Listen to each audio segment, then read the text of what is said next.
नमस्कार, दिन भर की बड़ी खबरों में आपका स्वागत है। मैं हूं आराधना। आज इस बुलेटिन में बात होगी महाराष्ट्र एनडीए में मेयर पद को लेकर जारी घमासान की, राहुल गांधी के बीजेपी पर जोरदार हमले की। और वो गरीबों को धोखा मारना चाहते हैं। देखेंगे सुप्रीम कोर्ट में एसआईआर पर चुनाव आयोग ने दी क्या सफाई, शंकराचार्य मामले में सरकार पर क्यों उठे सवाल। ये प्रशासन तय करेगा कि हम शंकराचार्य हैं कि नहीं है। जानेंगे अखिलेश यादव ने 2027 के लिए बनाई क्या रणनीति, और बुलेटिन के आखिर में देखेंगे जाने माने कार्टूनिस्ट इरफान की किस खबर पर पड़ी तिरछी नजर। लेकिन दिन भर की तमाम बड़ी खबरों से पहले एक नजर आज की सुर्खियों पर। आवारा कुत्तों के मामले में सुप्रीम कोर्ट में सुनवाई, डॉग फीडर्स की जिम्मेदारी होगी तय। कोर्ट ने कहा हमारी टिप्पणियों को मजाक नहीं समझे, हम गंभीर हैं। महाराष्ट्र में लाडली बहन योजना को लेकर मचा घमासान, 30,000 से ज्यादा महिलाओं को 2 महीने से नहीं मिली किस्त। शिवसेना यूबीटी ने सरकार की मंशा पर उठाए सवाल। 2024-25 में बीजेपी ने बनाया नया रिकॉर्ड, चुनावों पर खर्च किए 3300 करोड़ रुपए। कांग्रेस से 4 गुना ज्यादा किया खर्च। चुनावी चंदे के मामले में भी टॉप पर है पार्टी। ग्रीनलैंड को लेकर अमेरिका की यूरोप को धमकी, ट्रेजरी सचिव बेसेंट ने यूरोपीय देशों को शांत रहने की दी नसीहत। कहा आप अमेरिका से टकराने से ज्यादा बुरा कुछ नहीं कर सकते। और शेयर बाजार में बड़ी गिरावट, 1065 अंकों की गिरावट के साथ 82,180 पर बंद हुआ सेंसेक्स। वहीं 353 अंकों की गिरावट के साथ 25,232 पर बंद हुआ निफ्टी। ये तो थी सुर्खियां। अब बात आज की सबसे बड़ी खबर की। बीएमसी चुनाव के नतीजे आए 5 दिन हो चुके हैं, लेकिन मेयर किस दल का होगा यह अभी तक तय नहीं हो पाया है। एक तरफ शिंदे के कैंप में सेंधमारी की खबरें सामने आ रही हैं। जो पार्षद अभी तक होटल में बंद थे अब वो आजाद हो गए हैं, और इसके बाद उद्धव कैंप भी सक्रिय हो गया है। सभी की नजरें शिंदे की शिवसेना के 29 पार्षदों पर टिकी हुई हैं। तो क्या है ये पूरा मामला, देखेंगे इस रिपोर्ट में। बीएमसी के चुनाव नतीजे आने के बाद एकनाथ शिंदे ने अपने सभी 29 पार्षदों को ताज होटल में बंद कर लिया था, लेकिन पार्षदों ने ही शिंदे पर सवाल दाग दिए। शिंदे और पार्षदों के बीच होटल में जबरदस्त बहस की खबरें सामने आई हैं, और इसके बाद शिवसेना शिंदे गुट के सभी पार्षदों ने होटल छोड़ दिया है, वो आजाद हो गए हैं। लेकिन पार्षदों के होटल से बाहर जाने से पहले शिंदे ने उनसे रिटर्निंग ऑफिसर की तरफ से जारी किया गया जीत के प्रमाण पत्र और पार्षदों के आधार कार्ड ले लिए हैं, जिससे कोई भी पार्षद मेयर चुनाव से पहले दल बदल नहीं कर सके और वो बीजेपी पर दबाव बनाए रखे। इस बीच शिंदे ने एक बार फिर 2.5 साल के मेयर पद की बात कही है, लेकिन बीजेपी ने शिंदे की डिमांड को ठुकरा दिया है। पेच सिर्फ बीएमसी पर ही नहीं फंसा है, बल्कि कल्याण डोंबिवली पर भी फंस गया है। यहाँ 122 सीटों के सदन में बहुमत के लिए 62 सदस्यों की जरूरत है। चुनाव में बीजेपी को 50 और शिवसेना को 53 सीटें मिली हैं। अब दोनों ही दल अपना अपना मेयर बनवाने की कोशिश में जुट गए हैं। एक दूसरे के पार्षदों को तोड़ने की कोशिश हो रही है। बीजेपी और शिंदे में टकराव तेज होता जा रहा है, तो इस मौके को भुनाने के लिए उद्धव ठाकरे भी सक्रिय हो गए हैं। कांग्रेस ने ऐलान कर दिया है कि शिवसेना यूबीटी के साथ उनका पहले का गठबंधन है। अगर शिवसेना यूबीटी मेयर चुनाव में उम्मीदवार उतारती है तो वो अपने गठबंधन सहयोगी के साथ जाएंगे। उद्धव पहले से ही मेयर पद को लेकर दावेदारी जता चुके हैं। उन्होंने कहा था कि भगवान ने चाहा तो मेयर शिवसेना यूबीटी का ही बनेगा, और अब मुंबई में भी इस बात की चर्चाएं शुरू हो गई हैं कि भगवान उद्धव ठाकरे की शिवसेना का मेयर बनवा सकते हैं। मेयर पद ठाकरे की पार्टी के हिस्से में आ सकता है, ये 22 जनवरी को साफ हो जाएगा। इस दिन यह तय होगा कि मुंबई का मेयर किस समुदाय का बनेगा। इस दिन आरक्षण की लॉटरी निकाली जाएगी। पिछली बार मेयर सामान्य श्रेणी का था, इसीलिए इस बार मेयर सामान्य श्रेणी का नहीं होगा, एससी, ओबीसी या एसटी श्रेणी से होगा। अगर लॉटरी में एसटी श्रेणी का नाम आता है तो फिर बाजी पूरी तरह उद्धव ठाकरे के हाथ में आ जाएगी, क्योंकि बीएमसी में सिर्फ 2 ही पार्षद एसटी वर्ग से जीते हैं। वार्ड 53 से जितेंद्र बल्वी और 121 से प्रियदर्शनी, और वो दोनों ही उद्धव की शिवसेना के हैं। ऐसे में महायुति के पास उम्मीदवार ही नहीं होगा जो चुनाव लड़ सके। यही कारण है कि उद्धव ने भगवान की मर्जी वाला बयान दिया है। मुंबई में मेयर पद को लेकर बवाल मचा हुआ है। बीजेपी टेंशन में दिख रही है, तो राहुल गांधी के हमले ने भी बीजेपी की बेचैनी बढ़ा दी है। कांग्रेस सांसद राहुल गांधी रायबरेली पहुंचे, जहां उन्होंने मनरेगा कानून को हटाए जाने को लेकर मोदी सरकार पर जोरदार हमला बोला। इस दौरान कांग्रेस सांसद ने और भी कई कार्यक्रमों में शिरकत किया। राहुल के इस दौरे को लेकर यूपी से लेकर दिल्ली तक की सियासत गर्मा गई है। देखिए ये रिपोर्ट। देश भर में कांग्रेस का मनरेगा बचाओ अभियान जारी है। इसी सिलसिले में कांग्रेस सांसद राहुल गांधी अपने संसदीय क्षेत्र रायबरेली पहुंचे। इस दौरान उन्होंने मनरेगा चौपाल के जरिए केंद्र की मोदी सरकार पर तीखा हमला बोला। राहुल गांधी ने जनसभा को संबोधित करते हुए कहा कि मनरेगा सिर्फ एक योजना नहीं, गरीब मजदूरों का स्वाभिमान है, उनके रोजगार का अधिकार है। हम इसे किसी भी कीमत पर तबाह नहीं होने देंगे। राहुल गांधी ने सरकार की मंशा पर सवाल उठाते हुए कहा कि मनरेगा से महात्मा गांधी का नाम हटाना न केवल उनका अपमान है, बल्कि ये गरीबों को दी गई सामाजिक सुरक्षा को खत्म करने की साजिश है। अपना हमला जारी रखते हुए उन्होंने कहा कि एक तरफ मोदी सरकार देश का पूरा धन अंबानी और अडानी जैसे चुनिंदा उद्योगपतियों के हाथों में दे रही है, तो वहीं दूसरी तरफ आम जनता की बुनियादी जरूरतों को छीना जा रहा है। राहुल ने साफ किया कि कांग्रेस पार्टी पूरे देश में मनरेगा को बचाने के लिए बड़ा आंदोलन कर रही है और मजदूरों के हक की रक्षा के लिए मजबूती से खड़ी है। दूसरा लक्ष्य था कि हिंदुस्तान के जो गरीब लोग हैं उनके लिए एक मिनिमम वेज बने जिससे कम कहीं भी वेज ना हो, ये लक्ष्य था। नरेंद्र मोदी जी ये नहीं चाहते यार, वो पावर को कॉन्सेंट्रेट करना चाहते हैं, वो पावर को अपने हाथों में लेना चाहते हैं और ब्यूरोक्रेसी के हाथ में डालना चाहते हैं और वो गरीबों को भूखा मारना चाहते हैं। राहुल के इस दौरे को लेकर शहर में उनके और अखिलेश यादव के पोस्टर दिखाई दिए, जिसमें अखिलेश को 2027 और राहुल गांधी को 2029 का कप्तान बताया गया है। इस दौरान राहुल गांधी ने रायबरेली में कांग्रेस और समाजवादी पार्टी के कार्यकर्ताओं के साथ एक साझा बैठक की, जो आगामी राजनीतिक एकजुटता का संकेत देती है। उन्होंने Raebareli premier league cricket tournament का उद्घाटन भी किया। लेकिन इन सब के बीच मनरेगा को लेकर और 2027 के चुनाव से पहले राहुल गांधी के इस दौरे ने उत्तर प्रदेश से लेकर दिल्ली तक की सियासत में हलचल बढ़ा दी है। बीजेपी पर राहुल गांधी के हमले लगातार बढ़ते जा रहे हैं, तो एसआईआर प्रक्रिया का विरोध भी थमने का नाम नहीं ले रहा। जिन राज्यों में ये प्रक्रिया चल रही है वहां इस पर सियासी बहस छिड़ी हुई है, तो सुप्रीम कोर्ट में भी इस पर बहस जारी है।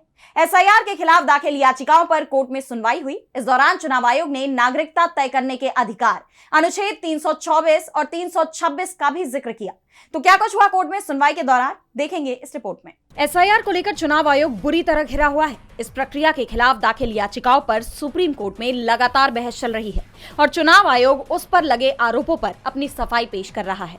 कोर्ट में चुनाव आयोग ने दलील दी है कि चुनाव प्रक्रिया को शुद्ध रखना उसका संवैधानिक धर्म है। जिस तरह लोगों को अपनी नागरिकता साबित करने के लिए नोटिस भेजे जा रहे हैं, उसे लेकर याचिकाकर्ताओं का कहना था कि ये न सिर्फ संविधान के अनुच्छेद 326 का उल्लंघन है, बल्कि लाल बाबू हुसैन मामले में आई सुप्रीम कोर्ट की ऐतिहासिक गाइडलाइन के भी खिलाफ है।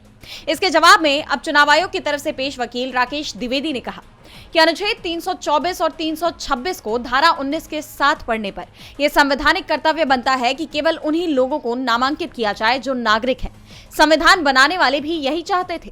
ऐसा नहीं है कि हमने किसी पर कोई अनुमान नहीं लगाया है। हर किसी को कुछ न कुछ डॉक्यूमेंट्स पेश करने होंगे। जून 2025 तक अगर ये सभी लोग पिछली लिस्ट में अपने माता पिता के साथ संबंध साबित करते हैं तो हम संतुष्ट हैं। उन्होंने एसआईआर को अलग तरह की प्रक्रिया बताया है। दरअसल लाल बाबू हुसैन मामले में कोर्ट ने साफ निर्देश दिए थे कि अगर कोई पहले से वोटर लिस्ट में दर्ज है तो माना जाएगा कि उसकी नागरिकता पहले ही जांची जा चुकी है। ऐसे व्यक्ति का नाम हटाने से पहले चुनाव अधिकारियों पर यह जिम्मेदारी होगी कि वे ठोस सबूत दें। और अब चुनाव आयोग ने भी अपनी सफाई पेश की है। उसने कोर्ट में यह भी बताया है कि 1951 का जन प्रतिनिधित्व एक्ट चुनावों के संचालन से संबंधित है, जबकि 1950 का एक्ट चुनावों की तैयारी से जुड़ा हुआ है। 1951 एक्ट की धारा 62 में वे शर्तें हैं जिनके तहत आप रजिस्टर होने के हकदार हैं। आयोग का तर्क है कि एसआईआर के जरिए केवल उन्हीं लोगों को हटाया जा रहा है जो पात्रता की शर्तों को पूरा नहीं करते। हालांकि इस दौरान जस्टिस जयमाल्या बागची ने जोर देकर कहा कि जब आप अंतर्राष्ट्रीय स्तर पर लोकतंत्र का इतिहास देखते हैं तो वो एलीट लोकतंत्र था। जिन लोगों के पास प्रॉपर्टी थी उन्हें वोट देने की इजाजत थी। इसलिए हमारा संविधान असल में कॉपी नहीं करता, बल्कि ये लोकतंत्र का विस्तार करता है। उन्होंने साफ किया कि हर नागरिक का नाम वोटिंग लिस्ट में होना चाहिए। मामले में अगली सुनवाई 21 जनवरी को होगी। एसआईआर को लेकर जारी बवाल बढ़ता ही जा रहा है, तो यूपी के माघ मेले में शंकराचार्य से जुड़े विवाद ने भी अब तूल पकड़ लिया है। मेला प्राधिकरण ने शंकराचार्य अविमुक्तेश्वरानंद को नोटिस जारी कर उनके शंकराचार्य होने पर सवाल खड़े कर दिए हैं। उन्हें अपने पद की वैधता साबित करने को कहा गया है, जिसे लेकर अब शंकराचार्य का पलटवार सामने आया है। तो विपक्ष भी इस मुद्दे पर भड़क गया है। देखिए ये रिपोर्ट। प्रयागराज के माघ मेले में इस समय धार्मिक और राजनीतिक पारा चरम पर है। ज्योतिष पीठ के शंकराचार्य अविमुक्तेश्वरानंद और मेला प्रशासन के बीच शुरू हुआ विवाद अब उनके पद की वैधता तक पहुंच गया है। प्रयागराज मेला प्राधिकरण ने नोटिस जारी कर उनकी पदवी पर ही सवाल उठा दिए हैं। मेला प्राधिकरण का कहना है कि इस पत्र को प्राप्त करने के 24 घंटे के अंदर ये स्पष्ट करें कि आपके द्वारा अपने नाम के आगे शंकराचार्य पद का प्रयोग अथवा अपने को ज्योतिष पीठ के शंकराचार्य के रूप में प्रचारित प्रसारित कैसे किया जा रहा है। प्रशासन का कहना है कि मामला सुप्रीम कोर्ट में विचाराधीन है। ऐसे में खुद को शंकराचार्य घोषित करना कोर्ट की अवहेलना है। इस नोटिस को लेकर शंकराचार्य ने करारा पलटवार करते हुए कहा, क्या आप प्रशासन या यूपी के मुख्यमंत्री तय करेंगे कि शंकराचार्य कौन है? हम निर्विवाद रूप से शंकराचार्य हैं। इस प्रमाण की आपको जरूरत है। ये प्रशासन तय करेगा कि हम शंकराचार्य हैं कि नहीं है। उत्तर प्रदेश का मुख्यमंत्री तय करेगा कि भारत का राष्ट्रपति तय करेगा। भारत के राष्ट्रपति को भी अधिकार नहीं है कि वो तय करे कि कौन शंकराचार्य है। शंकराचार्य का निर्णय शंकराचार्य करते हैं। इस पूरे विवाद के बीच समाजवादी पार्टी के मुखिया अखिलेश यादव ने इस मुद्दे पर शंकराचार्य से फोन पर बात की है और जल्द ही उनसे मिलने की भी बात कही है। अब देखिए, अब हम तो अपना लड़ रहे हैं, अपनी लड़ाई अभिमन्यु की तरह चक्रव्यूह में लड़ रहे हैं।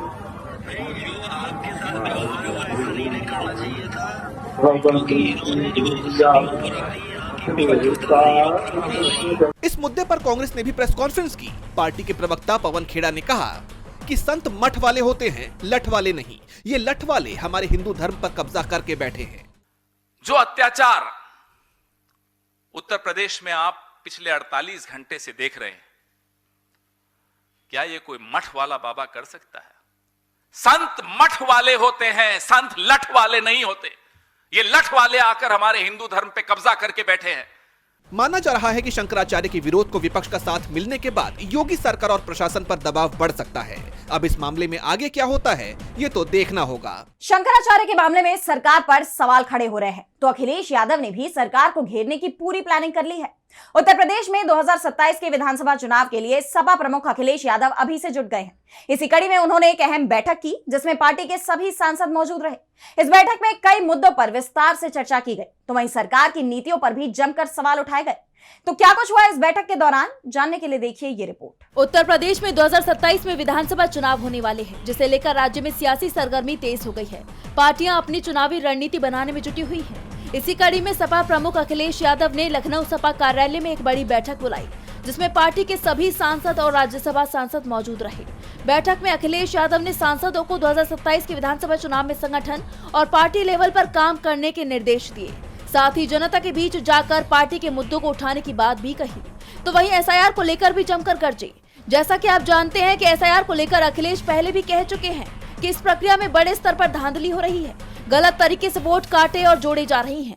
इसके अलावा अखिलेश यादव ने 2027 में समाजवादी पार्टी की सरकार बनाने की पूरी रणनीति पर चर्चा की और सांसदों को इस विजन के साथ काम करने को कहा।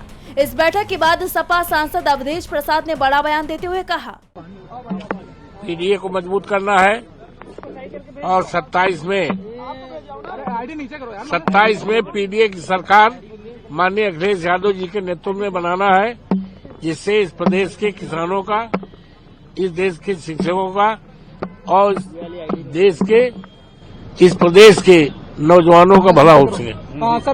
अवधेश प्रसाद के बाद पार्टी के सांसद छोटेलाल खरवार ने कहा, भारतीय जनता पार्टी को हराना है और भारतीय जनता पार्टी को हरा करके समाजवादी पार्टी पीडीए को जिताना है, यह संकल्प लिया गया। सपा की इस बैठक के बाद बीजेपी में हलचल तेज हो गई है, तो दूसरी तरफ एसआईआर को लेकर अखिलेश के आरोपों से बीजेपी पर गंभीर सवाल उठ रहे हैं। अब देखना ये होगा कि इन आरोपों पर बीजेपी की तरफ से कोई प्रतिक्रिया सामने आती है या नहीं। सपा की बैठक में सरकार की नीतियों पर सवाल उठाए गए, तो तमिलनाडु की राजनीति में भी भारी बवाल देखने को मिला। तमिलनाडु में अक्सर ही राज्यपाल आरएन रवि और राज्य सरकार के बीच टकराव की खबरें सामने आती रही हैं, लेकिन इस बार तमिलनाडु विधानसभा के सत्र के दौरान कुछ ऐसा हुआ है जिससे दोनों के बीच के मतभेद की खबरों पर मुहर लग गई है और अब ये टकराव थमने का नाम नहीं ले रहा है। तो ऐसा क्या हुआ है राज्य में और क्या है ये पूरी खबर, जानने के लिए देखिए ये रिपोर्ट। तमिलनाडु में राज्यपाल आरएन रवि और राज्य सरकार के बीच लंबे समय से जारी टकराव अब खुलकर सामने आ गया है।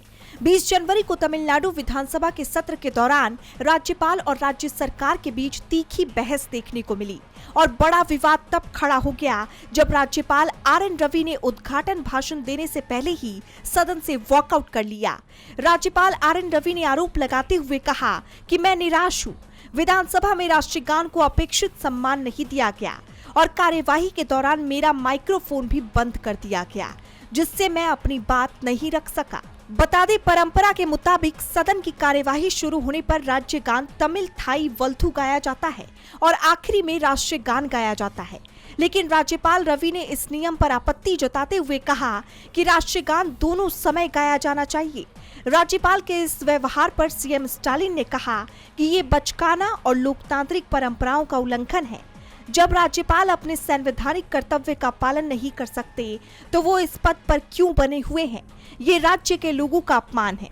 तो वहीं विधानसभा अध्यक्ष एम अप्पाऊ ने राज्यपाल के आरोपों पर पलटवार करते हुए उन्हें सदन की परंपराओं, नियमों और संवैधानिक मर्यादाओं का पालन करने की नसीहत दी। उन्होंने कहा कि विधानसभा की कार्यवाही तय प्रक्रिया के तहत चलती है और सभी को उसका सम्मान करना चाहिए।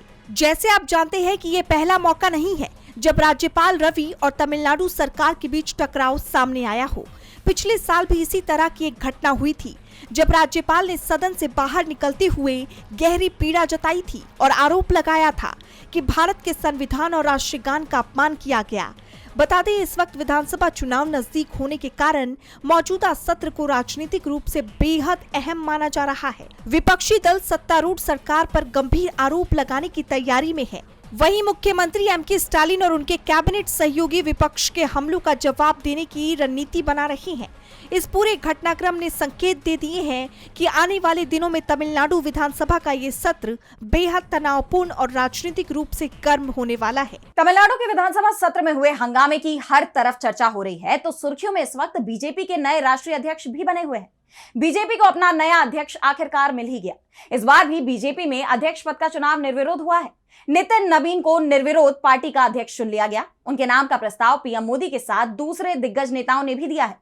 नितिन के अध्यक्ष बनने के बाद पीएम मोदी ने कहा कि ये हमारे बॉस हैं। देखिए ये रिपोर्ट। आखिरकार बीजेपी को नया अध्यक्ष मिल ही गया। अभी तक जेपी नड्डा बीजेपी के अध्यक्ष थे, जिनका कार्यकाल वैसे तो 3 साल पहले ही पूरा हो गया था, लेकिन नए अध्यक्ष का चुनाव नहीं होने के कारण बार बार उनका कार्यकाल बढ़ाया जा रहा था। वैसे ये बात तो आप जानते ही हैं कि बीजेपी के संविधान में पार्टी अध्यक्ष का कार्यकाल 3 साल का होता है और एक साथ कोई भी व्यक्ति 2 बार ही अध्यक्ष बन सकता है, यानी 6 साल तक ही अध्यक्ष रह सकता है। उसके बाद नए अध्यक्ष का चुनाव जरूरी हो जाता है। जेपी नड्डा को वैसे तो एक ही कार्यकाल गिना जाएगा, क्योंकि वो दूसरी बार चुने नहीं गए थे, बल्कि कार्यकाल का विस्तार बार बार होने के चलते उनका दूसरा 3 साल का कार्यकाल भी पूरा हो गया, जिसके बाद अब नितिन नवीन बीजेपी के राष्ट्रीय अध्यक्ष बन गए हैं। अध्यक्ष पद के चुनाव में बीजेपी की जो परंपरा चली आ रही थी, यानी चुनाव निर्विरोध होता है, वो ही इस बार भी हुआ। नितिन नवीन को निर्विरोध पार्टी का अध्यक्ष चुन लिया गया। उनके चुने जाने का आज पहले औपचारिक ऐलान किया गया, जिसके बाद नितिन नवीन ने अध्यक्ष पद ग्रहण किया। इस दौरान प्रधानमंत्री नरेंद्र मोदी भी बीजेपी कार्यालय पहुंचे और उन्होंने नितिन नवीन को माला पहनाकर स्वागत किया। पीएम मोदी ने पार्टी के नए अध्यक्ष को अपना बॉस बताया और खुद को कार्यकर्ता। मोदी ने कहा, जब बात पार्टी के विषयों पर आती है तब मैं एक कार्यकर्ता हूं और नितिन नवीन मेरे बॉस हैं। अब वो मेरे काम का आंकलन करेंगे। तो वहीं पदभार ग्रहण करने के बाद नितिन नवीन ने कहा कि हम ऐसे राजनीतिक दल से जुड़े हैं जहां राजनीति सत्ता नहीं साधना है। बीजेपी को नया अध्यक्ष मिलने पर पार्टी में खुशी का माहौल है, लेकिन कांग्रेस ने बीजेपी पर कई सवाल उठाए हैं कि आखिर बीजेपी अध्यक्ष पद के लिए सिर्फ एक ही नाम क्यों सामने आया, किसी और ने पद के लिए नामांकन क्यों नहीं किया। बीजेपी में चुनाव हुए और मुकाबला किसी से नहीं हुआ, यहां तक कि कांग्रेस ने नितिन नवीन को कठपुतली अध्यक्ष बता दिया है। और बुलेटिन के आखिर में देखेंगे जाने माने कार्टूनिस्ट इरफान की किस खबर पर पड़ी तिरछी नजर।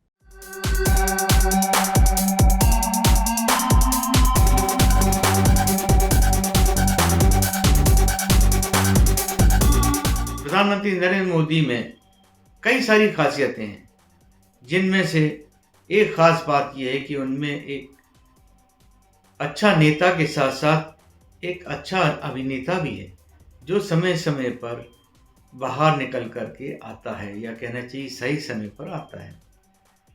अब देखिए ना, जब कभी भी मुस्लिम राष्ट्रों के राष्ट्राध्यक्ष या शेख भारत में दौरे पर आते हैं तो हमारे प्रधानमंत्री जी उनको दौड़ कर लेने के लिए एयरपोर्ट पर जाते हैं, भले ही प्रोटोकॉल को तोड़ना पड़े। लोगों ने पूछा तो उन्होंने कहा कि भाई मैं अपने भाई को लेने जा रहा हूं। ये भाईचारा, ये प्यार कितना अच्छा लगता है देखने में। क्या देश के अंधभक्त उनके इस प्यार की परंपरा को और आगे बढ़ाएंगे।